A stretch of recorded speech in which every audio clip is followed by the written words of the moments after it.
Start चलो।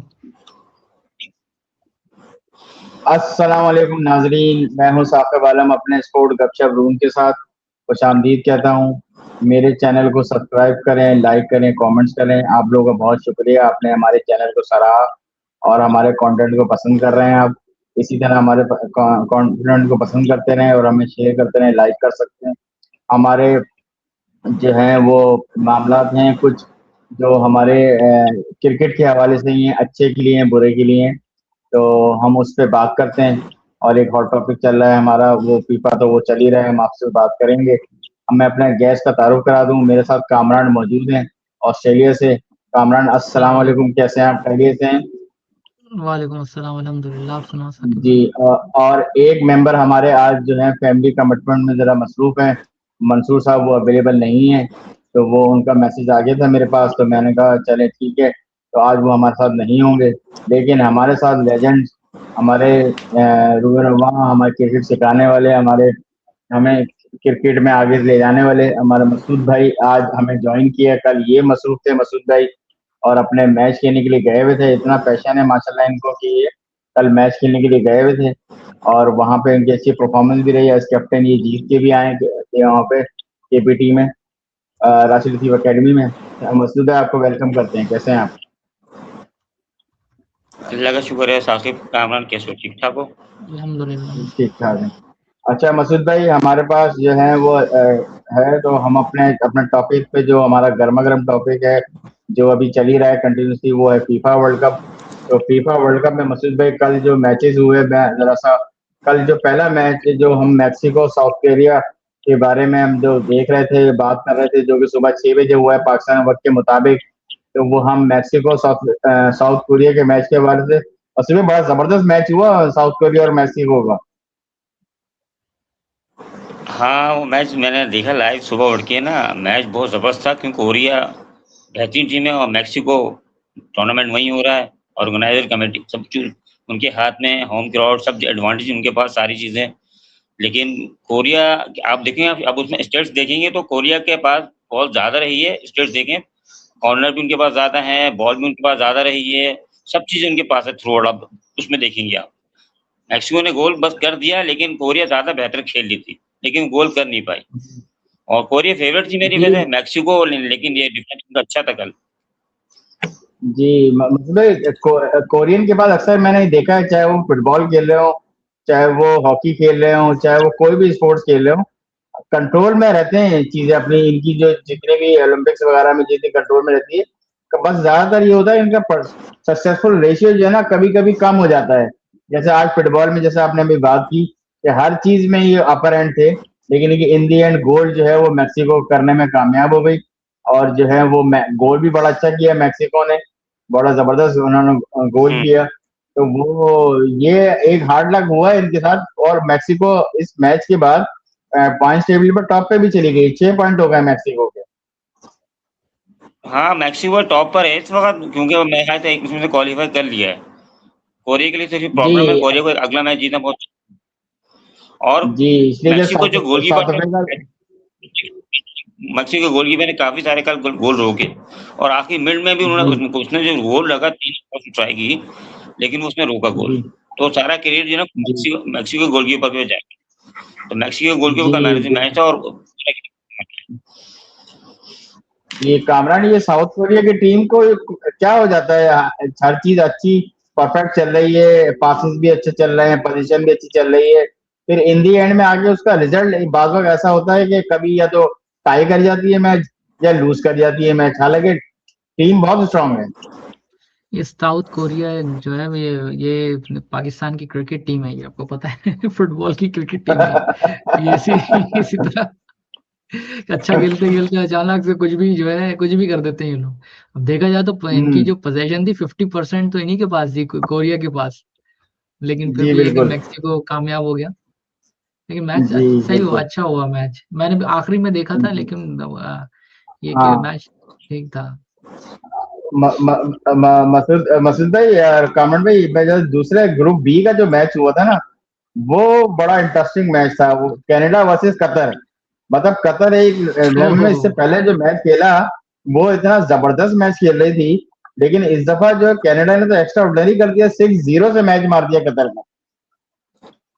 हाँ, जी वो मसूद भाई। असल में वही मैं कहूँ कि क्यों होम क्राउड का एडवांटेज, ग्राउंड सब कुछ उनके पास, सारी चीजें, और 6 से बटा हारना ये बहुत बड़ी शिकस्त है ये। और कतर जबकि पहले मैच बहुत अच्छा खेली थी, और लेकिन लेकिन अब उन्होंने थ्रू आउट गेंद जो ना अपने हाथ में रखा, उन्होंने कनाडा वालों ने बॉल जो है ना वो वहीं से निकलनी नहीं दी गेम ना उन्होंने, गेम टोटल उनके कंट्रोल में था कनाडा के।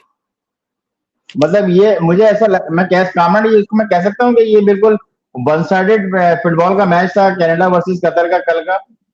बिल्कुल। अब आप ये देखें ना कि उन्होंने गोल के अटेम्प्ट भी सिर्फ 2 ही किए हैं, और उधर से कनाडा ने 33 अटेम्प्ट्स किए हैं गोल के, बताओ, और उधर से सिर्फ 2। बिल्कुल ऐसे ही, बिल्कुल। तो उसका मतलब तो ये है कि एक ही तरफ वो बस वही खेल रहे थे, बाकी ये तो ऐसे ही तफरी के लिए आए हुए थे, मुझे लग रहा है। तो ये तो पहला मैच खैर साउथ टीम नेचर का बात पहला कामरान, है। जी पहला मैच साउथ अफ्रीका और मैक्सिको का मैच था, सेम वैसी मैच था। साउथ अफ्रीका कुछ भी नहीं कर पाई थी, वो सेम वैसी अच्छा, मैच कतर हो गया। और मसूद भाई इस ग्रुप में इंटरेस्टिंग चीज ये है कि कनाडा और स्विट्जरलैंड दो मैच खेले और दोनों के 4-4 पॉइंट हो गए। इट मींस इसका मतलब है कि कतर का चांस बहुत ज्यादा कम हो गया है, और बोस्निया का एक चांस ऐसा है कि अगर वो दोनों मैच अपने जीत जाता है तो वो, और अगर स्विट्जरलैंड मैच हार जाए, जो कि पॉसिबिलिटी मुझे लग नहीं रहा क्योंकि स्विट्जरलैंड अच्छा खेल रहा है, तो 4-4 पॉइंट से कनाडा और स्विट्जरलैंड टॉप 2 में तो आए। इस ग्रुप से तो मुझे लग रहा है यही दो आएंगी। हाँ बिल्कुल राइट, मुझे भी ये लग रहा है दोनों, एक स्विट्जरलैंड आएगी और वो आ जाएगी मैक्सिको। और जब हम स्विट्जरलैंड की बात करते हैं तो ग्रुप बी का एक और मैच भी हुआ था मसूद भाई, वो स्विट्जरलैंड और बोस्निया का मैच था। वो तो पहले हाफ में तो लग रहा था कि कामी गोल की तो हो ही नहीं रही कामरान साहब, उसके अंदर तो हाँ, 0-0 चल रहा था, ऐसा लग रहा था कि गोल की नहीं हो रही, एक उधर से अटैम्प्ट कर रहा था, एक उधर से अटैम्प्ट कर रहा था। लेकिन जब सेकंड हाफ में आए तो वो सिनेरियो डिफरेंट हो गया, और वो मैच जो है वो 4-1 से हो गया। वो मतलब एक जगह गोल ही नहीं पड़ रहा है और एक जगह हाफ में 5 गोल पड़ गए। बिल्कुल ऐसी पहले हाफ तो बिल्कुल ऐसा जा रहा था कि अगर गोल की हो ही नहीं रही, दोनों बहुत अच्छा खेल रहे थे। लेकिन सेकंड हाफ में स्विट्जरलैंड वो अलग ही टीम नजर आई माशाल्लाह से, उन्होंने फिर वो रुकने ही नहीं दिया, वो गोल बराबर भी किया लेकिन कोई फायदा नहीं था। वो 3 गोल लगातार उन्होंने मार दिए, मेरे ख्याल 5-5 मिनट के वक्त थे, उन्होंने 4 गोल मार दिए उन्होंने, और थ्रू आउट अब बड़ा कामरान जबरदस्त भाई खेली। एक चीज, कामरान भाई एक चीज आप देखें, इनकी पोजीशन चेक करें, 62% पोजीशन इनके पास रही है स्विट्जरलैंड के पास, और 38% ये ओवरऑल पूरे 90 मिनट्स का है। लेकिन इसका मतलब है कि पहले हाफ की जो पोजीशन थी वही रही, उसके बाद जितनी भी परसेंटेज थी वो अटैम्प ऑन गोल में गई सारी। हाँ हाँ बिल्कुल, ऐसी लेकिन चलो बहरहाल कतर से तो बेहतर रहा बोस्निया।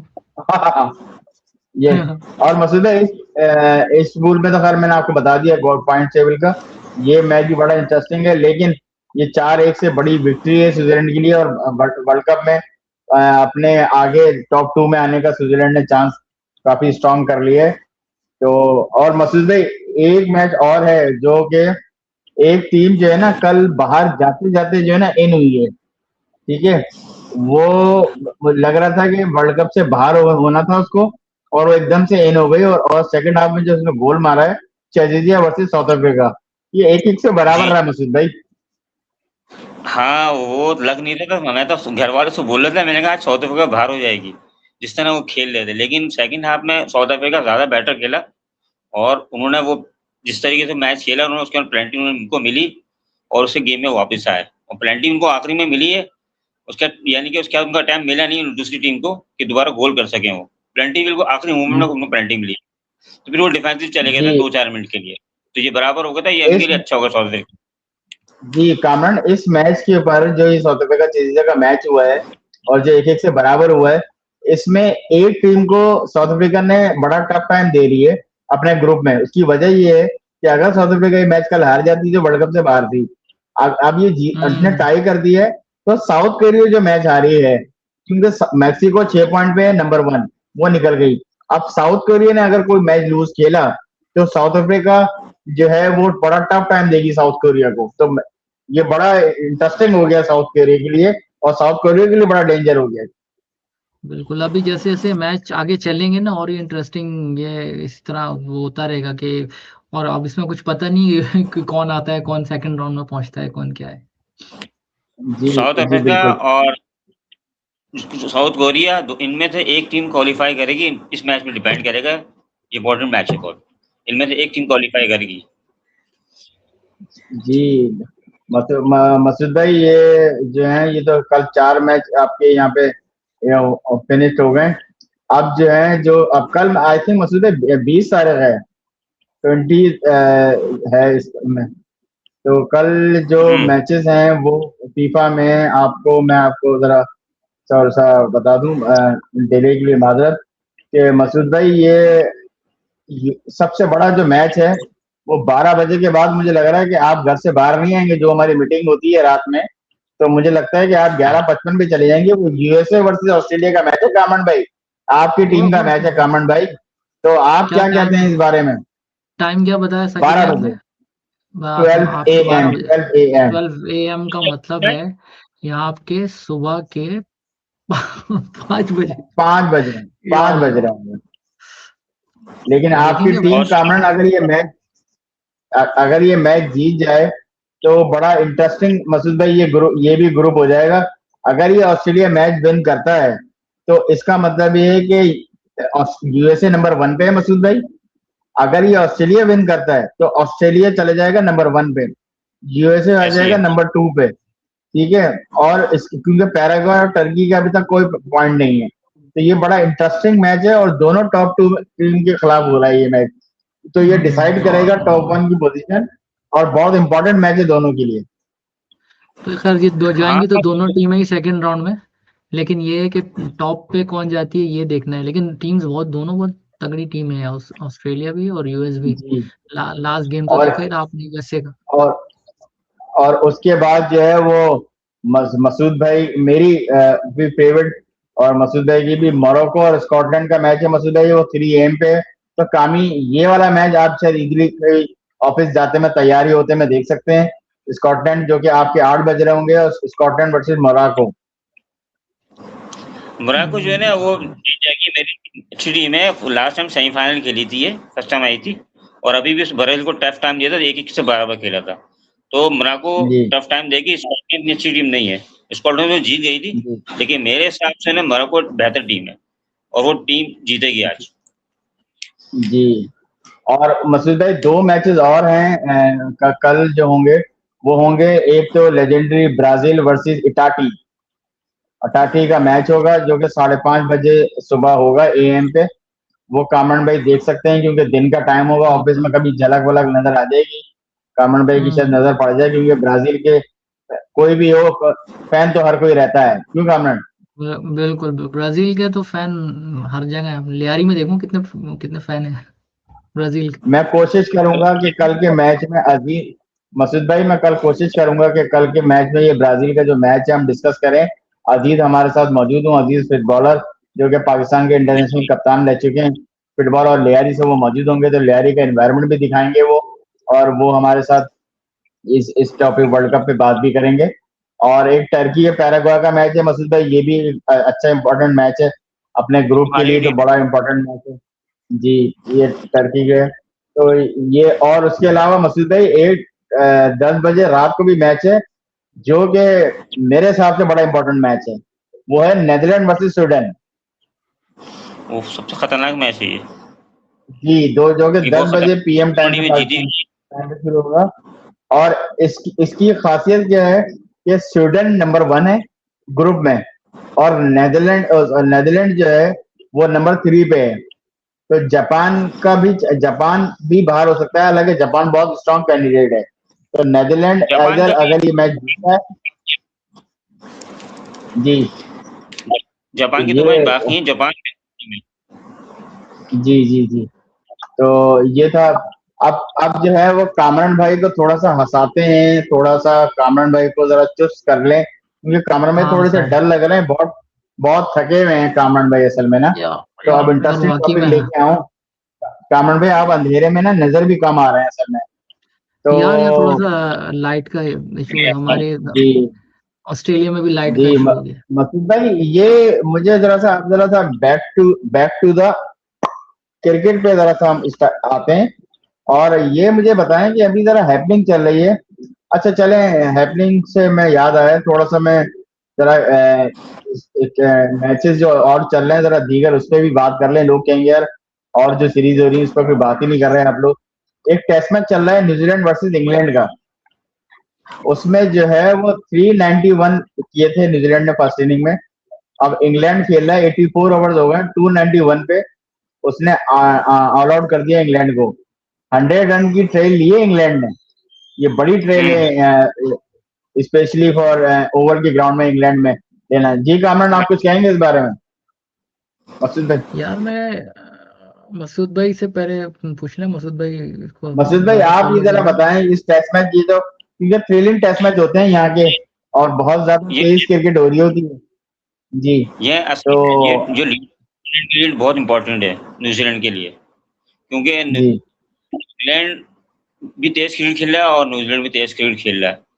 तो मेरे जी हिसाब से जो ना ये 100 रन की जो लीड है बेहतर है, और ये जो है ना कोशिश ये करेंगे ये जल्दी आउट करने की ना, और जल्दी कोशिश करेंगे ज़्यादा लीड चढ़ाने की। उसपे अगर 100 की लीड है तो कोशिश करेंगे 200-250 के अंदर आउट करने की कोशिश करेंगे न्यूजीलैंड वाले। वो तेज़ी खेलेंगे और इस चक्कर में वो आउट होंगे, कोई स्टे वाला प्लेयर उनके पास कोई है नहीं ऐसा जो रुक के खेल सके, और ग्राउंड भी ऐसा है वो तेज़ खेलने वाले हैं सारे।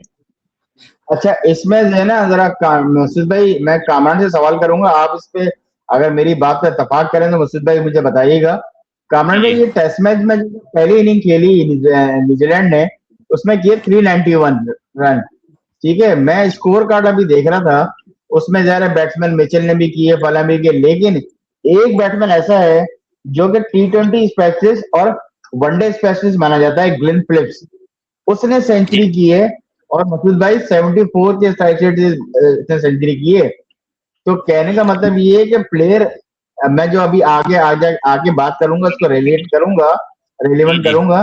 ग्लेन फिलिप्स की इनिंग 100 रन की बहुत इंपॉर्टेंट इनिंग थी, जिसपे 391 का स्कोर हुआ है। मैं जी, आपने मेरे मुंह की बात छीन ली, मैं यही कहने वाला था। मैं अभी स्कोर वही देख रहा था और मेरी नजरें वहीं पर अटकी हुई थी कि ग्लेन फिलिप्स ने 7वें नंबर पे आके 100 अपना 100 रन किए और 135 बॉलों पे।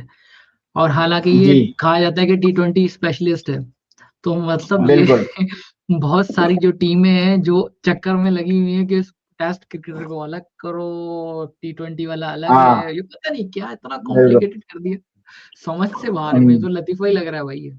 तो बहरहाल न्यूजीलैंड पे भी रहते हुए हुआ तो आप आगे बात करोगे, कि मैं यही देख रहा था कि आप हाँ ये देखें कि ये ये ये ये टेस्ट को टेस्ट की तरह वसुंधरा खेल। भाई, ये बहुत अच्छा हो गया, ये हमें टॉपिक मिल गया, क्योंकि यही जो मैं मेन चीज जो मैंने अभी आपको कोट की है, अभी हम आगे जो डिस्कशन करेंगे ये बड़ी रेलेवेंट है, ये जी, बहुत जी। ज्यादा रेलेवेंट है अभी इन चीजों से। टॉपिक पे बात तो ये करूँगा तो जो टेस्ट तुम्हारे में आगे था, ये खुद ब खुद हाँ,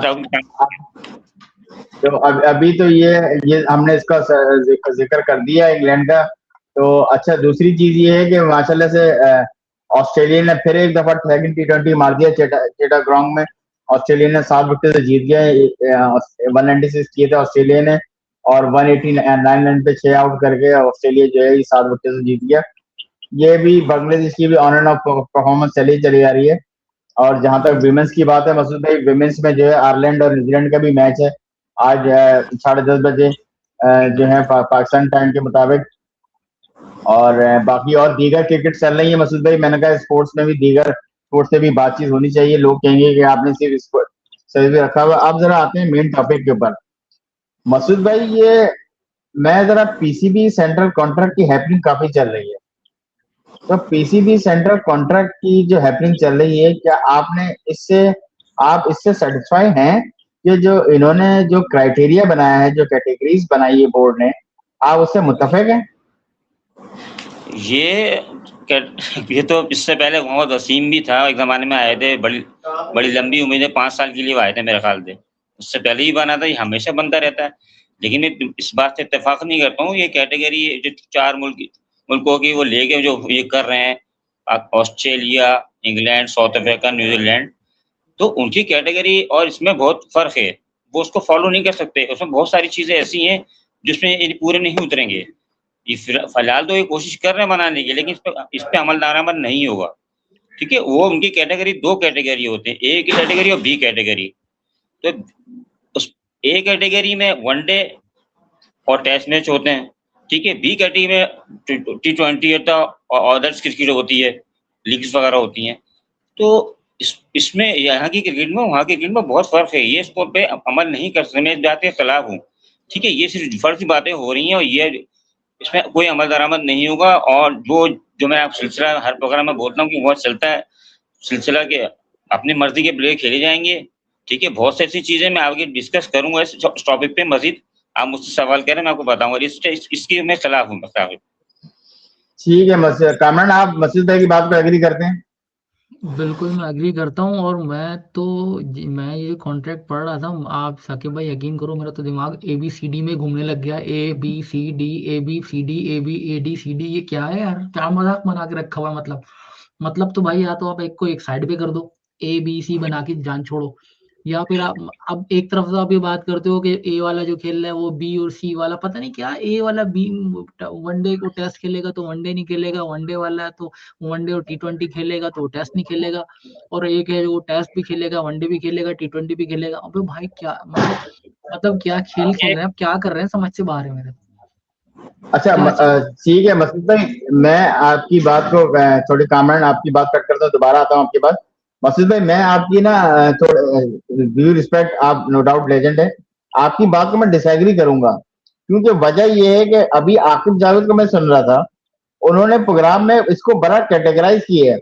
वो कहते हैं यार ये तो हमारी पॉलिसीज बनाई हुई हैं, सारी चीजें हमने इसको डिजाइन किया है। और जब मैं आ रहा था इस पोस्ट के ऊपर तो मैंने पीसीबी चेयरमैन को बताया था कि इस तरह का मोटिवेशन होगा, ये सारी चीजें होंगी। और उसमें एक प्लेयर पहले ये मेडिकल उसमें जाएगा, उसके बाद फिर वो वहां से उसकी रिपोर्ट आएगी, रिपोर्ट आने के बाद फिर वो कोई ग्रेड 2 खेलेगा, ग्रेड 2 खेलने के बाद वो इस पे एलिजिबल होगा, एलिजिबल करने के बाद फिर हम इसको कैटेगराइज करेंगे। फिर जो 85% का जो डेटा एंट्री है वो हमारे पास आएगा, और ग्राउंड में किसी भी सेलेक्टर को जाने की जरूरत नहीं है, डेटा खुद आएगा, आप घर में बैठ के आराम से देख सकते हैं और फिर आप डिसीजन लेंगे। मसूद भाई, आकिब जावेद की सोच तो बड़ी की जबरदस्त सोच है भाई, जबरदस्त। आकिब जावेद की क्या बात है भाई, वो पूरा प्लान करके बैठे हैं, लेकिन इस पे अमल दरामद होगा कब? जो लेकर आए हैं ना, इसको ये खुद अपने रूल को खुद तोड़ देंगे। ये अभी अपने मसूद रूल भाई खुद वो तो तोड़ कह रहे देंगे। हैं कि वो कह रहे हैं मैं इसको कर दूंगा इम्प्लीमेंट। और ये सारी चीजें, तो किसी ने से सवाल किया जर्नलिस्ट ने कि आप क्या अगले आने वाले लंबे 5 सालों में प्लान कर रहे हैं? कह रहे हैं नहीं, वो तो कोई मसला नहीं है, मेरा तो इतना वो नहीं है। ये जाहिर है, मतलब उनको पीछे से सपोर्ट है, तो वो इस बात पे बात कर रहे हैं कि वो इस चीज को प्लान को लेके चलेंगे। पीछे सपोर्ट होगे, लाजमी बात है। मोहसिन नकवी के साथ है और डीएस प्लेयर्स हैं और वोबिंग के साथ होंगे। लेकिन बात सारी आ जाती है कि ये इस पे होगा, इस पे ये अपने रूल को खुद तोड़ देंगे। ये बता दूं मैं, कैटेगरी का मतलब सेंट्रल कॉन्ट्रैक्ट हो गया, कैटेगरी ये किस तरीके से बनाते हैं ये इन्हीं को पता है सारी चीजें। एक बंदे पे एक छाप लग जाती है कि भाई वो वनडे खेलेगा, T20 नहीं खेलेगा। अगर हर फॉर्मेट में प्लेयर नजर आ रहा है, हर चीज में वो कर रहा है, टेस्ट में भी अच्छी टेस्ट खेल रहा है, स्लो भी खेल रहा है, सब कुछ चल रहा है, वनडे में भी खेला है, T20 भी खेला, तो आप उसको क्रेडिट खिलाओ ना उसको। उनके किस तरीके से कैटेगरी बनाई हुई, कुछ समझ से बाहर। A category, B category, C category, D, इसमें क्या चक्कर है? कुछ समझ में नहीं आता।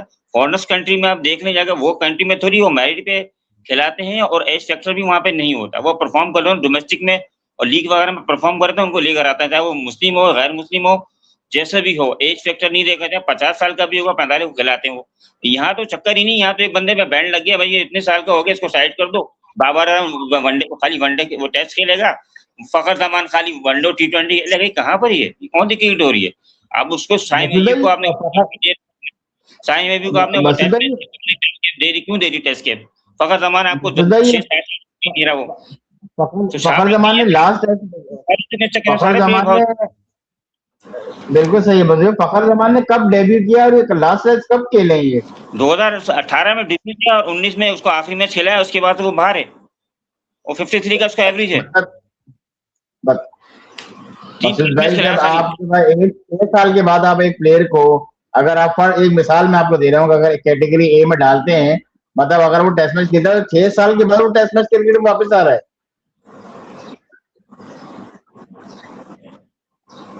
जी कामरान। हाँ हेलो आवाज। हम्म। जी जी। हाँ, साकिब भाई, फखर जमान की जो बात आप कर रहे हैं, फखर जमान के साथ तो मैं तो कह रहा हूँ कि ज्यादती तो हो ही रही है। बेचारा कभी कुछ कह देता है तब वो उसको निकाल देते हैं अपना, अपनी कहते हैं ना खुन्नस निकालने के लिए, और कह देते हैं कि अनफिट है। एक ही इनके पास जवाब होता है कि अनफिट है, या कहते हैं वो अवेलेबल नहीं है। मतलब यही इनके पास, और वो कुछ नहीं। आपके पास एक प्लेयर है, उसको आप जाया कर रहे हो। फखर जमान को मैच विनर है भाई, वो सिर्फ वनडे T20 का नहीं, वो टेस्ट में भी उसको खिलाओ ना। आप साइम अयूब जैसे को खिला रहे हो, मतलब जिसका कोई पीछे को है ही नहीं, उस साइम अयूब को खिला रहे हैं आप। तो अब फखर ये जमान को आपने मसूद नीचे भाई, रखा हुआ है। ये कॉन्ट्रैक्ट है जो कि सेंट्रल कॉन्ट्रैक्ट मैं अवाम को दिखा रहा हूँ। ये जो पीसीबी जो अनाउंस करेगा मंडे को प्रेस कॉन्फ्रेंस, आकिब जावेद और माइक हसन के सरबराही में, इसमें एक प्लेयर जो अगर फर्स्ट करें एक कैटेगरी ए में टेस्ट मैच और वनडे में खेलता है, तो वो तकरीबन सालाना पैसे ले रहा है 5 लाख रुपए और 5 करोड़ रुपए, आई एम सॉरी। और अगर वो टेस्ट मैच खेलता है तो उसकी मंथली फीस अलग है, ठीक है। और T20 प्लेयर जो है वो इमर्जिंग प्लेयर कैटेगरीज में आएगा और उसमें उसको लीस्ट मिल सकती है। इसके बरक्स अगर एक प्लेयर को 5 करोड़ रुपए मिल रहे हैं, और तो वो तब मिलेंगे कि तब जो आकिब जावेद ने बोला है कि जब वो डोमेस्टिक ग्रेड 2 खेलेंगे और डोमेस्टिक में परफॉर्म करेंगे। डोमेस्टिक हो कब रही है मसूद भाई, जरा मुझे बताएं क्या? डोमेस्टिक कब हो रही है? डोमेस्टिक तो आप ये देखिए, ये इनके ऊपर है ना। ये डोमेस्टिक को करवानी चाहिए, गेट 2 भी करवाना चाहिए, सारी चीज़ें होनी चाहिए। उसके बाद सिलेक्शन होनी चाहिए। फिर इनका 5% जो बोल डेटा मंगवा रहे हैं उसको देखना चाहिए, क्लब क्रिकेट को देखना चाहिए, सारी चीज़ों को देखना चाहिए। उसके बाद सिलेक्शन होनी चाहिए, सारी चीज़ें मेरिट पे खिलाएं सारे, सबको चांस देना चाहिए। मसूद कराची भाई, के लोगों को एक चांस एक देना चाहिए। एक डॉक्टर है, एक इंग्लैंड से डॉक्टर आए हैं जावेद। में अभी 2-3 साल से डॉक्टर मधु रन कर रहा है, तो उसको क्यों नहीं रहे टेस्ट मैच में ये? जी बिल्कुल। बस कामरान भाई, एक डॉक्टर हैं इंग्लैंड के आए हैं कबीर। वो बेसिकली जो इनका क्राइटेरिया है पीसीबी का, जो सेंट्रल कॉन्ट्रैक्ट में पड़ा था, पहली कंडीशन ये है कि आपका मेडिकल जो है, जो भी इनका डेटा एंट्री है, वो क्लियर होगा। उस क्लियर करने के बाद दूसरा ऑप्शन जो है, प्लेयर को आगे की कैटेगरी की मैं बात कर रहा हूँ, ए और बी सी डी में जो है, दूसरा क्राइटेरिया क्या होगा? पहला आपका मेडिकल रिपोर्ट, दूसरी आपकी जो है वो क्या कहते हैं गेट 2, ठीक है। तीसरी ये है कि आपने डोमेस्टिक के और फर्स्ट क्लास के मैच खेलने, देन एक बंदा प्लेयर एलिजिबल होगा आपके सेंट्रल कॉन्ट्रैक्ट के लिए, ठीक है ना। बिल्कुल। ये है एज पर उन्होंने रखा है, जो आकिब जावेद कह रहे हैं, और जो एक रिकम्पन ने स्टोरी छापी है। मुझे एक बात ये बताएं कि इसका मतलब ये है कि इसमें से कोई ऐसा प्लेयर है जो तीनों फॉर्मेट खेल रहा हो? मैं साकिब भाई आपको यही तो मैं बता रहा हूँ कि जो है ना एलिजिबिलिटी रखी है वही इतनी कॉम्प्लिकेटेड है। तो मुझे तो लगता है ये आवाम को भी बेवकूफ़ बना रहे हैं कि आवाम सवाल करती है ना इनसे। अब इन्होंने इस तरह कर दिया। मैं भी पढ़ रहा था उसमें, आप वही बात आप कर रहे हो जो मैं अभी यही पढ़ रहा था कि वो जो प्लेयर, वो जो ट्रैक ए बी में है, उनको कम से कम 4 फर्स्ट क्लास और 4 लिस्ट ए मैच खेलने हैं। और ट्रैक ए के जो प्लेयर है उनको एटलीस्ट 6 फर्स्ट क्लास गेम खेलने 12 साल के अंदर, 12 महीने में, मतलब 12 महीने के पीरियड में। अबे भाई अच्छा अच्छा, और यही जो इन्होंने क्राइटेरिया रखा है वो वाइट बॉल, वो T20 स्पेशलिस्ट के लिए रखा है। तो मुझे एक समझ नहीं आती है, T20 का आप स्पेशलिस्ट कह रहे हो तो इनको क्या जरूरत पड़ी है आपको 4-4 4-4 डे के मैच खिलाने की? भाई T20 में तो आप 4-4 ओवर की वो बॉलर है तो 4-4 ओवर की प्रैक्टिस कराओ। उनको क्या जरूरत है 4-4 डे मैच खिला रहे हो, लिस्ट ए मैच खिला रहे हो भाई? वो क्यों? आप तो वो वनडे टेस्ट प्लेयर को उनको उनको खिलाओ जिनको लंबी बॉलिंग करनी है, लंबी बैटिंग करनी है। T20 स्पेशलिस्ट आपने बोल दिया तो इसका मतलब है उनको तो बस छक्कों की प्रैक्टिस कराओ भाई, नेट लगाओ भाई, छक्के मारो। जैसे अब्दुल रजाक को आपने हायर किया था, उनको सिक्स मारना सिखाओ, पावर हिटिंग सिखाओ। ये करना चाहिए। अजीब व गरीब किस्म की चीजें बनाई हैं और ये मजीद कॉम्प्लिकेटेड होंगी। साकिब भाई आप देखना इसमें कितना होगा। कितने तो बड़े जो प्लेयर हैं वो तो डोमेस्टिक खेलते ही नहीं है। बाबर आजम हो अच्छा, गया, ये समझिए डोमेस्टिक खेलते ही नहीं है ये लोग। एग्जैक्टली मेरा भी ये पॉइंट है कामरान, आपने बड़ा अच्छा पॉइंट किया। मसूद भाई, आपसे सवाल करूंगा कि ये मुझे बताएं कि ये जो पीसीबी ने इम्प्लीमेंट किया, ठीक है, जो कैटेगराइज एज पर उन्होंने जो किया है, इसमें कौन कितने प्लेयर ऐसे हैं जो ये इस बात को एग्री करेंगे कि हम फर्स्ट क्लास की क्रिकेट खेलेंगे, डोमेस्टिक खेल के आएंगे, ठीक है, और अगर इंटरनेशनल में कमिटमेंट होंगी तो जाहिर है वो इंटरनेशनल में सर्व करेंगे। लेकिन ये कितने प्लेयर ऐसे हैं, बाबर आजम डोमेस्टिक अगर वो इंटरनेशनल सीरीज खेल रहे हैं तो क्या फौरन आके ज्वाइन करेंगे, या उनकी अपनी पर्सनल कमिटमेंट होती है, फला कमिटमेंट होती है, बहुत सारी चीजें होती हैं। जो मैं आपको यूरोप कंट्रीज का बता रहा था, उसमें ये है मसूद भाई, इंग्लैंड और ऑस्ट्रेलिया, इनके होते हैं दो कॉन्ट्रैक्ट, इनके कोई कैटेगराइज नहीं है। एक होता है, एक पे कॉन्ट्रैक्ट में लिखा होता है 2 ईयर कॉन्ट्रैक्ट, एक पे लिखा होता है 1 ईयर कॉन्ट्रैक्ट। ठीक है। जी ऑस्ट्रेलिया अपने प्लेयर को जो जज करती है वही करती है कि अगर एक टेस्ट मैच खेलेगी, अगर पॉइंट के मुताबिक अगर न्यूजीलैंड और उसकी बात करें तो वो 5 पॉइंट देते हैं एक टेस्ट मैच खेलने के। दूसरी चीज, आपको अगर वो वनडे खेल रहा है तो आपको 2 पॉइंट देंगे, और अगर T20 खेल रहा है तो 1 पॉइंट होगा। तो वो इस तरह कैटेगराइज करते हैं अगर पॉइंट्स के हिसाब, ये स्पेशली करता है न्यूजीलैंड बोर्ड। ठीक है। और ऑस्ट्रेलिया ने भी यही कैटेगराइज किया हुआ, लेकिन उसमें ये कहीं नहीं है कि कोई T20 का प्लेयर टेस्ट मैच नहीं खेल सकता, टेस्ट मैच वाला प्लेयर वनडे नहीं खेल सकता, वनडे वाला प्लेयर T20 नहीं खेल सकता। उनके सारे प्लेयर जो इनके 2 साल के 1 साल के कॉन्ट्रैक्ट में आएंगे, जो लिस्टेड हुए हैं, वो तीनों फॉर्मेट खेल सकते हैं। आइदर अगर कोई लीग खेलने भी गया हुआ है तो वो पहले अपनी नेशनल टीम को प्रायोरिटी देगा, देन वो ही करेगा। तो ये सारी चीजें, तो ये उनकी क्राइटेरिया है। क्या हम इस क्राइटेरिया पे पूरे उतरेंगे अगर ये इम्प्लीमेंट करते हैं तो? हम लोग कहाँ उतरेंगे अगर ये सारे चारों मुल्कों के उसके रूल्स को उसको ले रहे हैं, तो ये भी चीज ध्यान में रखें ना कि हमारे लड़के ऐसे हैं जो खेलते नहीं, डोमेस्टिक भी नहीं खेलते, सारे जिनके कॉलर ऊंचे हैं, बहुत से नाम ऐसे हैं जो कि खेलते ही नहीं, डोमेस्टिक बिल्कुल भी नहीं खेलते। वो पर्ची वाले प्लेयर हैं, वो खुद ब खुद आ जाते हैं, उनका नाम खुद ही आ जाता है सारे के सारे। वो एक अलग चीज है, उनको कैटेगरी अलग है, हमारे यहाँ का अलग है, फॉलो तो कर रहे हैं, लेकिन इस पर अमल थोड़ी करेंगे कोई है। वो जो मेन चीज पॉइंट है वो भी तो लें साथ में, कम से कम खिलाएं, सबको खिलाएं, क्रिकेट खिलाएं, सबको खिलाना चाहिए, जो बड़े बड़े प्लेयर सबको होना चाहिए, डोमेस्टिक खेल कर रहे हैं। इस टाइम जो जो बेचारे जो बैठे हैं बाहर, जिनको चांस बन भी रहा तो वो तो आते ही नहीं फिर बेचारे। वो पहले से पर्चे चल जाती है कि भाई इसको खिलाओ। आपके हिसाब से अभी डोमेस्टिक में कौन से ऐसे 5 प्लेयर मैं आपसे पूछूं जो कि इस क्राइटेरिया पे पूरे उतरते हैं, जो कि पीसीबी का अभी तक आपने जो सेंटर कॉन्ट्रैक्ट पढ़ा है कि इसमें इनको शामिल होना चाहिए था या नहीं, और ये बोर्ड उनको क्यों अप्रोच नहीं कर रहा, जो डोमेस्टिक खेल रहे हैं? सॉरी, आवाज कट रही, क्या कह रहे हो? सॉरी, आवाज कट गई। मैं कह रहा हूँ डोमेस्टिक के ऐसे कौन से प्लेयर हैं, जो 5 प्लेयर आप मुझे नाम बताएं जो डोमेस्टिक चल रही है उसमें परफॉर्म भी कर रहे हैं, और एज पर सेंटर कॉन्ट्रैक्ट जो अभी अनाउंस होने वाला है उसमें वो प्लेयर शामिल नहीं हुए जिनको आपके मुताबिक उनको होना चाहिए था। डोमेस्टिक खेल, आप ये पूछ रहे डोमेस्टिक उनको खेलनी चाहिए 5 प्लेयर ऐसे बड़े प्लेयर, ये पूछ रहे हो आप? कामरान, आप उनको मसूद भाई को, मेरी अगर आवाज नहीं जा रही है, बताएं कि वो कौन से ऐसे 5 प्लेयर हैं जो डोमेस्टिक में परफॉर्म कर रहे हैं, और परफॉर्म करके वो उनको एज पर सेंटर कॉन्ट्रैक्ट जो ये है इसमें होना चाहिए था, जो कि नहीं है, और वो कौन से ऐसे प्लेयर हैं जो नाम बताइए। मसूद भाई, साकिब भाई ये पूछ रहे हैं कि ऐसे कौन से 5 प्लेयर हैं जो डोमेस्टिक में परफॉर्म तो कर रहे हैं लेकिन फिर भी वो सेंट्रल कॉन्ट्रैक्ट में शामिल नहीं है, जो होना चाहिए था उनको, क्योंकि डोमेस्टिक में परफॉर्म कर रहे हैं वो। ऐसे हैं कोई प्लेयर होंगे आप जानते हो 5? मैंने काफी प्लेयर हैं जिसमें अपने डोमेस्टिक में खुर्रम मजूर का मेन है एक तो, और काफी सारे लड़के अगर देखिए रिकॉर्ड रहेंगे, काफी सारे लड़के आपको मिल जाएंगे डोमेस्टिक में, बहुत लड़के आएंगे, पूरे कराची से भी मिलेंगे आपको, लाहौर से भी मिलेंगे, काफी लड़के मिलेंगे खेलने के लिए। तो कामरान गुलाम है, बहुत लड़के परफॉर्म कर रहा है। काफी सारे हैं जिनके साथ नाइंसाफी हुई काफी। अच्छा साकिब भाई, मेरा एक मासूमाना सा सवाल है आपसे। बताइए। साकिब भाई, सवाल ये है कि आपने जो अभी हमें बताया कि सेंट्रल कॉन्ट्रैक्ट, जो इनका कॉन्ट्रैक्ट है, इसकी एलिजिबिलिटी के 3 मेन फैक्टर हैं, जिसमें से सबसे पहला और बड़ा ये है कि आपकी मेडिकल फिटनेस होना चाहिए। ठीक है, जी बिल्कुल। ये है ना?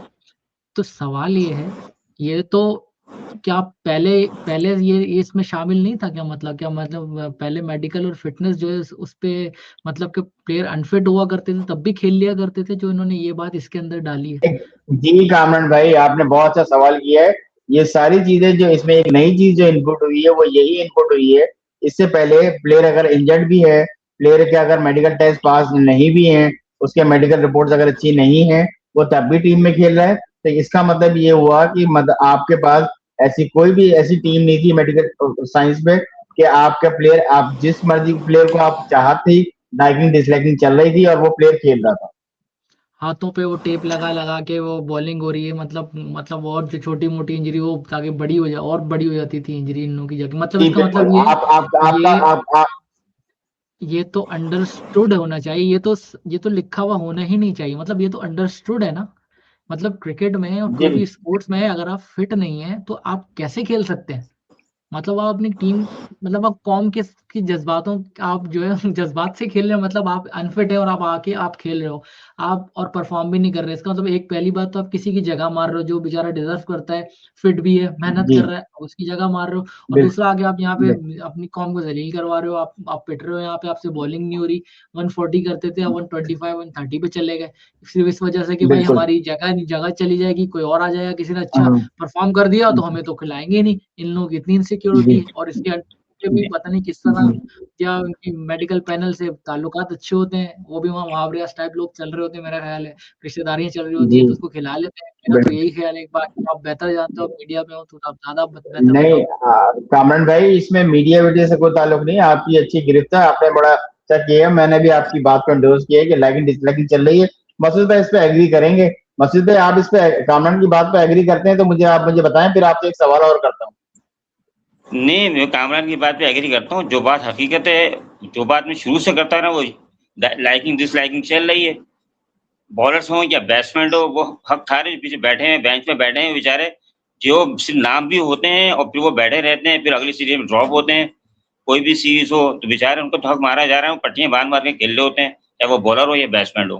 काफी सारे मैचेस हैं, काफी सारे नाम है मेरे ध्यान में, लेकिन कोट नहीं करूंगा, लेकिन बहुत सारे प्लेयर्स हैं जिन तक ये आवाज जानी चाहिए, और आज ये कोड कर दें प्रोग्राम मसूद भाई, आज कोड कर दें, आज कोड कर दें मसूद भाई। देखा आप शाहीन और रऊफ जो खेल रहे हैं, किस चक्कर में खेल रहे हैं, मुस्तकिल कंटिन्यू खेल रहे हैं वो। जहाँ शाहीन खेलेगा वो रऊफ भी खेलेगा वहाँ पे। बेचारा ज़मान बाहर बैठा हुआ है वो, उसको मौका ही नहीं मिल रहा उसको। काफ़ी सारे लड़के हैं जो परफ़ॉर्म कर रहे हैं पीपीएसएल में, वो बाहर बैठे हुए हैं। उनको हटाना चाहिए तो उसको कप्तान बना दिया। सबसे बड़ी बात ये आप ये देखें, ये मोनोपोली है। सलमान मिर्ज़ा हो गया, सलमान आगा हो गया, किसी परफ़ॉर्मेंस में पूरा नहीं उतरता, उसके पास शॉट ही नहीं है। वो तीनों फॉर्मेट खेल रहा है, वो हर जगह खेल रहा है, वो सलमान रन अली, भी नहीं कर रहा, वो खेल रहा है। सलमान अली आगा की सलमान बात कर अली, रहे हैं हम। ठीक है? जी आपने साइएबी को ज़बरदस्ती का खिलाया जा रहा है, ज़बरदस्ती रन ही नहीं कर रहे। बहुत से प्लेयर ऐसे बता रहे हैं, उनको आप मुस्तकिल चांस दे रहे हो, 50-50, 60-60 मैच खेले हैं और उनका एक 50 नहीं है वनडे टी20 में। आसिफ अली, इफ्तिखार अहमद और कितने हैं, खुशदिली जो मुस्तकिल, हसन नवाज़, वो हसन मोहम्मद नवाज़, कितने प्लेयर्स हैं, इनको ज़बरदस्ती आप प्लेयर बनाने की कोशिश कर रहे हो, उनको मौका दे रहे हो, लेकिन वो समझ ही नहीं पा रहे। 2017-18 तक खेल रहे हैं ये लोग। वर्ल्ड कप वो अपना चैंपियन ट्रॉफी के बाद से, वो क्या नाम था उसका, पेसर जो है दूसरे, वो लेफ्ट आर्म, जिसने मैच भी जिताया था अपना नीदरलैंड के खिलाफ, वो उसको भी खिला रहा है, उसके एक 50 भी नहीं है। आप आप सिर्फ छक्कों के लिए रखते हो उनको, खाली छक्के मारेंगे और बैटिंग बैटिंग में फोकस नहीं करेंगे, खाली बस छक्के मारने के लिए आप टीम बना रहे हो खाली। और मसूद भाई एक बात और, साकिब भाई एक बात और, कि ये जो कैटेगरी जो सी है, सी ट्रैक जो है, जिनको इन्होंने T20 स्पेशलिस्ट कहा है, इसको इनको भी कहा है कि भाई ये अपना लिस्ट ए के मैच खेलें, 4 डे मैच जो भी है वॉटेवर, लेकिन इसकी क्या गारंटी है इस सब के बावजूद इनका सिलेक्शन क्या PSL की परफॉर्मेंस पे होगा जैसे कि हो रहा है। ये ये आपका सवाल अभी मैं यही डायरेक्टर ऑफ जो एकेडमी में आके जावेद ने सवाल ही किया है। पीएसएल से इसकी क्रेडिटेशन का कोई ताल्लुक नहीं है, परफॉर्मेंस बेस्ड ताल्लुक है। पीएसएल से कोई ताल्लुक नहीं है, ये आकिब जावेद के अल्फाज है, ठीक है। अच्छा। और और अभी तो ये मैंने, पीएसएल के बेस पे खेल रहे थे लड़के अभी पहले बीच में उनका जी इंटरव्यू ये है कि पीएसएल के बेस पे लड़के खेले हैं सारे, और लास्ट टाइम भी यही हुआ जी और अभी भी यही चल रहा है। नहीं और अभी अभी तो अपनी ठीक बात है ना जी मसूद भाई, अभी तक तो PSL की परफॉर्मेंस पे ठीक है, लेकिन ये जो ट्रैक ABC जो ये लोग बना रहे हैं, जो जुलाई से इम्प्लीमेंट होने वाला है, इसमें पीएसएल इसके पीएसएल का कोई बाद, रोल नहीं है। अच्छा PSL का पीएसएल का कोई रोल कोई नहीं है नहीं। इसके अंदर। ये तो ये तो ये हाँ तो ये तो ऑन पेपर कह रहे हैं ना, ये मतलब ये तो कह रहे हैं जी सिर्फ कोई रोल नहीं है, जी लेकिन जी जी, होगा तो वही होगा क्योंकि वही, और होगा वही। क्राइटेरिया क्या है, मतलब और T20 स्पेशलिस्ट को चेक करने का आपका क्राइटेरिया क्या है इसके अलावा पाकिस्तान में, और कौन सा डोमेस्टिक और क्या हो रहा है। और नेशनल T20 कप होता है, उसमें भी आपने देख ही लिया, वही चेहरे वही लोग आके, और वो बस सब जान पहचान चल रही होती है। बाकी PSL है, उसमें वो PSL बस इसका वहीं से होगा। इसका सिंपल मेरी ऑब्जर्वेशन ये है मसूद भाई, कि T20 कैरियर का अगर प्लेयर जिस तरह कामरान कह रहा है, अगर जज करना है तो जो फॉरेन लीग खेल रहा होगा, वहां से जो हमारा प्लेयर यहाँ पे खेलने जा रहा होगा, उस ब्याह पे आप उसको सेलेक्ट कर रहे होगे। ऐसा तो नहीं होना चाहिए। यहाँ की जो क्रिकेट अलग है, बाहर फाउंडर्स जो वहाँ जो लीग होती है उसकी क्रिकेट अलग है। यहाँ के हम यहाँ के मैचेस को उठाएं ना, आप यहाँ से लोग उठाएं। उन जो लीग है उसके सिलसिले से कोई ताल्लुक नहीं है मेरे हिसाब से। यहाँ से लड़के उठाने चाहिए आपको, यहाँ जो परफॉर्म हो रही है, मैचेस नहीं हो रहे तो करवाने चाहिए मैचेस। अगर वनडे मैचेस पे अगर आपने वर्ल्ड T20 के मैच नहीं करवाने, टूर्नामेंट करवाना चाहिए अलग से।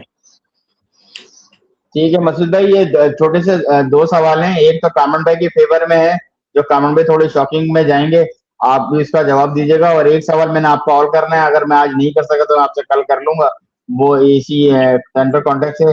ये मुझे बताएं कि ये खबर चल रही है कि बाबर आजम T20 से परमानेंटली बाहर कर रहे हैं इनको। उसमें शाहिनशाह अफरीदी भी हैं और हारिस रऊफ भी हैं, जो कि हारिस रऊफ तो पॉसिबल नहीं है, उनको तो खिलाएंगे।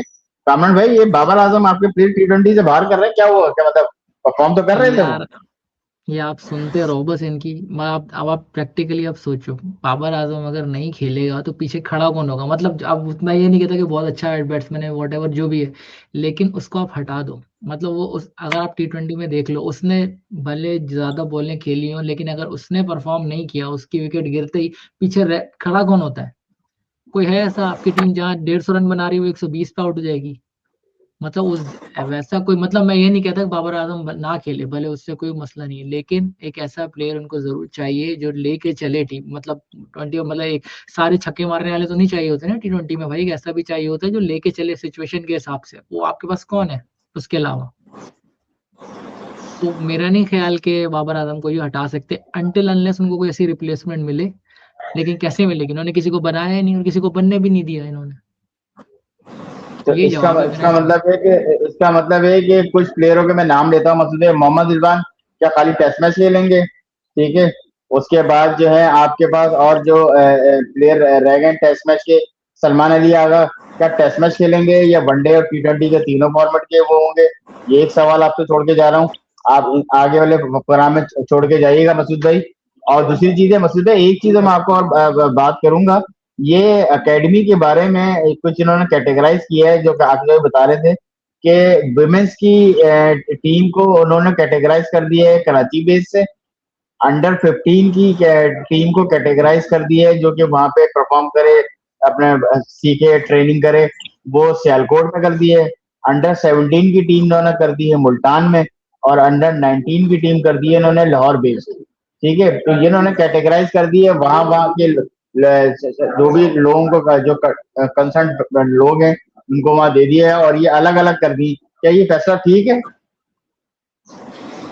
फैसला मेरे हिसाब से तो सही है, वैसे देखा जाता है कि कैटेगरी अगर कर रहे हैं, अगर इस पे काम होता है मज़ीद, तो अच्छा फैसला है मेरे हिसाब से तो ये, कैटेगरी मुझे बनाए भी इस जरा सा टाइप की। फैसला अच्छा लग रहा है मसूद भाई, ये फैसला मुझे भी अच्छा लग रहा है, इसलिए मैंने आपसे ये सवाल किया, क्योंकि ये मुझे अभी मैंने कहीं सुन रहा था, तो मैंने इसलिए आपसे सवाल किया है।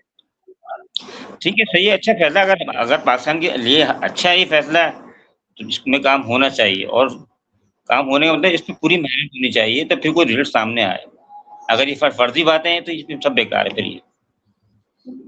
ठीक है कामरान भाई, इस पे थोड़ा सा कमेंट दे दें, फिर हम रैप अप करें, क्योंकि मसूद भाई को भी मैं नमाज के लिए जाना है, आपने भी बड़ा टफ टाइम गुजारा है, आप भी जरा सा थके हुए हैं, तो इस पे जरा कमेंट दे दें, फिर हम साइन ऑफ करें। क्या साकिब भाई, मैं मतलब इस चीज को थोड़ा अंडरस्टैंड नहीं किया। मतलब कराची के लिए इसमें अंडर 15 इसमें का आपने। कंडीशन ये है कि इन्होंने इन्होंने कैटेगराइज कर दिया है, जो जो हमारे है ना अंडर 15, 17 और 19, और वुमेन्स टीम को, जितने भी प्लेयर हैं, जितने भी बेंच मार्क है, उसका उन्होंने एक जो है स्टेशन बना दिया है कराची बेस्ड। ठीक है, अच्छा। वुमेन्स कराची बेस से टैकल्ड हो रहा है। अंडर 15 का जो टैकल्ड हो रहा है वो सियालकोट बेस से हो रहा है। अंडर 17 का जो हो रहा है वो मुल्तान से हो रहा है। अंडर 19 का वो लाहौर से हो रहा है। तो ये मतलब ये कि अंडर 19 का प्लेयर वहां से निकल के आएगा, परफॉर्म करके आएगा, वहीं के लोग जस्ट जी। करेंगे। कराची में वुमेन्स को क्राइटेरिया करेगा, और उसके बाद जो है 17 को जो सियालकोट में करेगा, और लाहौर में अंडर 19 को करेगा। तो ये अलग अलग अकेडमी बना दी है, वहां से इनपुट्स आएंगी, जनरेट होगा, और फिर वो इस आकिब जावेद और माइक हसन और मोहसिन हफीज को यहाँ पे पेश किया जाएगा, फिर यहाँ इजलास बैठेगा, उसके बेहद पे सिलेक्शन होगी। ये है कामी मुद्दा पूरा। यार चलो, एक आइडिया तो ठीक है, लेकिन एक बात है इसके अंदर साकिब भाई। अंडर 15 या 16 आपने कराची स्टेशन बना दिया। अगर कराची में कोई 17 साल की 18 साल की लड़की है जो अच्छा खेलती है, तो कराची में तो स्टेशन सिर्फ अंडर 15 का है, तो वो लाहौर जाए या सियालकोट जाए। नहीं, मतलब लड़कियों के लिए आसान नहीं है। अंडर 19 के सारे क्राइटेरिया, उसमें सारे क्राइटेरिया वो कराची बेस्ड हैं, चाहे अच्छा, फिर 17 ठीक का है, हो। फिर ठीक है, मतलब हाँ, जो 17 का हो, 15 का हो, वो कराची बेस्ड से ही होगा। इसी तरह वही जो आगे दीगर बताएं, वो सारे क्राइटेरिया वहीं पे होंगे। मैं इस ये अच्छा, वाली अच्छा, बात फिर कर रहा हूँ। ठीक है। नहीं, फिर ठीक है, लेकिन यार ऐसा यूनिवर्सल होना चाहिए ना, मतलब अगर अंडर 17 तक भी कराची में है, जैसे तुम कह रहे हो अंडर 17 या अंडर 18 भी कराची में है, और अंडर 19 है, अगर कोई जैसे 19 है, 19 से अबव, तो वो सियालकोट या वहां पर है लाहौर में ना। तो मेरे जी, कहने का मकसद ये था कि कोई 17 से ऊपर है, कोई 19 का है, फर्ज करो 19 ईयर्स की कोई लड़की है, बहुत अच्छा खेलती है कराची में, बहुत जबरदस्त, लेकिन वो तो उसका तो स्टेशन उधर लाहौर या सियालकोट में है, तो उसको अकोमोडेट कैसे करेंगे? मतलब उसको, अब ये मतलब तो लड़कों के लिए कामिल तो भाई फिर थोड़ा इतनी आसान है। डिटेल है, आपकी बात बिल्कुल सही है, इतनी डिटेल एनालिसिस से फिर वो आके जावेद ही वो वही जवाब देंगे इस चीज का। और आगे कोई परफॉर्म जी, करता है अंडर 17 19 के अंदर परफॉर्म कर रहा है, कोई लड़की कराची की है और उसका मेरिट बनता है इंटरनेशनल टीम में, तो कैसे जी, जाएगी वो? जी, मुझे बताया, अगर वो अच्छी क्रिकेट खेल रही है, अच्छी परफॉर्मर है, तो उसको डायरेक्ट हिट उसका नाम आना चाहिए, नहीं आना चाहिए? ये डायरेक्ट वो सियालकोट जाएगी फिर वहाँ पे। जी, बिल्कुल अब मसूद यही है भाई, ना, ये अब आपके यही कि आसान नहीं है, मतलब लड़के भी तो होते हैं कि ये चलो क्या- 5-6 लड़के मिलके चला गए, कहीं रह गए, हॉस्टल में रह लिया कहीं भी। लड़कियों के लिए इतना ये आसान नहीं है, मतलब जैसे हम अपने सोसाइटी के हिसाब से बात कर रहे हैं, तो उनके लिए आसान मेरे हिसाब से आप लोगों के जो मौके पे ये है कि सारी कैटेगरीज और वुमेन्स की, चाहे 15 हो, 13 हो, 17 हो, 19 हो, अगर एक स्टेशन पे है तो सारी एक ही स्टेशन पे होनी चाहिए। वो वहां से ट्रेवल करके आए, कराची में वो करें, सारी चीजें करें, और यहीं से कराची से ही सेलेक्ट हो, चाहे जो भी परफॉर्म कर रही है, और इन जितने भी मैनेजमेंट के लोग हैं उनकी सारी नजर हो, और वो उसको फौरन कॉल करके परफॉर्मेंस बेस पे कराची बुला लिया जाए। नहीं, ऐसा भी है, ऐसा भी है, लेकिन मतलब कहने का अगर ये इन्होंने जो किया ये भी बुरा नहीं है, लेकिन ऐसा है कि मतलब जो बहुत सारी ऐसी होती हैं जो नहीं अफोर्ड भी कर सकती हैं अपने मतलब क्रिकेट एक कोई गरीबों का खेल नहीं है क्रिकेट जो है। बिल्कुल लेकिन बहुत ऐसे। सारे ऐसे जो मेल भी फीमेल भी जो बहुत मतलब ऐसे मीडियोकर फैमिली से आते हैं, चलो अपने सिटी में तो आके खेल लेते हैं, लेकिन जब कोई नेक्स्ट सिटी जाना हो, वहाँ पे उनका रहना है, सारा सारा कुछ है, तो वो थोड़ा मुश्किल हो जाता है, इस वजह से भी लोग नहीं आते। तो मेरा ये कहने जी, का मकसद ये है कि जो बोर्ड है वो उनको अकोमोडेट करे, उनकी रिहाइश, उनको हर तरह की फैसिलिटीज देके वो वो वो कि वो वो वो, वहाँ वो पे जाके अकेडमी में रहें। है, वो फिर अकेडमी कोई में है मसला कामरान भाई, फिर कोई वो मसला अकेडमी में नहीं। है। हाँ, वो चीज़ें हो और सकती हैं। दूसरी, जी बिल्कुल, और ये जो चांद मसूद तो खैर टेस्ट मैच के कप्तान ही रहेंगे, जो अब तक एज पर क्रिक इन्फो में जो है, तो इसका मतलब है कि ये एक कैटेगरी के तो मेंबर वैसे ही हैं। और जो आते जाते ये है कि आई होप कि जो मंडे को प्रेस कॉन्फ्रेंस करें, उसमें हमारी कुछ पॉइंट ऑफ जो है वो क्लियर हो जाएं, जो कि हमारे अभी कॉन्सेप्ट थोड़े से बहुत जो क्लियर नहीं है वो होपफुली वहाँ हो जाए। और हमारी सिर्फ यही ख्वाहिश है कि पीसीबी की क्रिकेट जो है वो डायरेक्शन ठीक हो जाए, पाकिस्तान के लिए खेलें, नेशनल टीम के लिए खेलें, विनिंग मोमेंट के लिए खेलें। अवाम को बहुत दिल दुखता है, और अवाम हारती है, अवाम के हारते हैं प्लेयर, तो अवाम को बहुत तकलीफ होती है। हमारे प्लेयर को, अवाम को ये प्लेयर को खुश करके रखें, स्पोर्ट अच्छी खेलें, तरीके से खेलें, देनतदारी से खेलें, हर फैसला अच्छा करें। हमारा यही मोटिव है। हम लोग भी बात करते हैं तो सिर्फ पाकिस्तान की अच्छाई के लिए बात करते हैं, अदरवाइज हमारी किसी से कोई भी ऐसी नोक-झोंक नहीं है। मसूद भाई का अपना पॉइंट ऑफ व्यू है, कामरान का अपना पॉइंट ऑफ व्यू है। ये सारे पॉइंट ऑफ व्यू और जितने भी लोग शोज कर रहे हैं मीडिया पे, सबके पॉइंट ऑफ व्यू सिर्फ क्या है, पाकिस्तान की क्रिकेट नंबर 1 पे जाए, टॉप पे जाए, यही चीज हम देखना चाहते हैं। थैंक यू मसूद भाई, आपका टाइम देने के लिए। आपका टाइम भी होने वाला है, आपको नमाज पढ़ने के लिए भी जाना है। थैंक यू वेरी मच, आपने बहुत दिया। कामरान, आपका बहुत शुक्रिया, आपने अपने ऑफिस टाइम में से टाइम निकाला, हमारे स्पोर्ट गपशप रूम में देखते रहे। लेकिन उसमें स्पोर्ट गपशप रूम में हमने अपना ऑफिशियल टिकटॉक अकाउंट भी बना लिया है। काइंडली सबसे ज्यादा हमारे स्पोर्ट गपशप टिकटॉक को लाइक करें, सब्सक्राइब करें। हम वहाँ पे वीडियोस डाल रहे हैं, और हमारी जितने भी कमेंट्स आ रहे हैं, हमें ज्यादा से ज्यादा कमेंट्स करें, लाइक करें, और जो है हमारे चैनल को प्रमोट करें। और इसी नोट पे हम अपने आज का प्रोग्राम खत्म करते हैं। कल एक स्पेशल गेस्ट हमारे साथ मौजूद होंगे इंशाल्लाह ताला।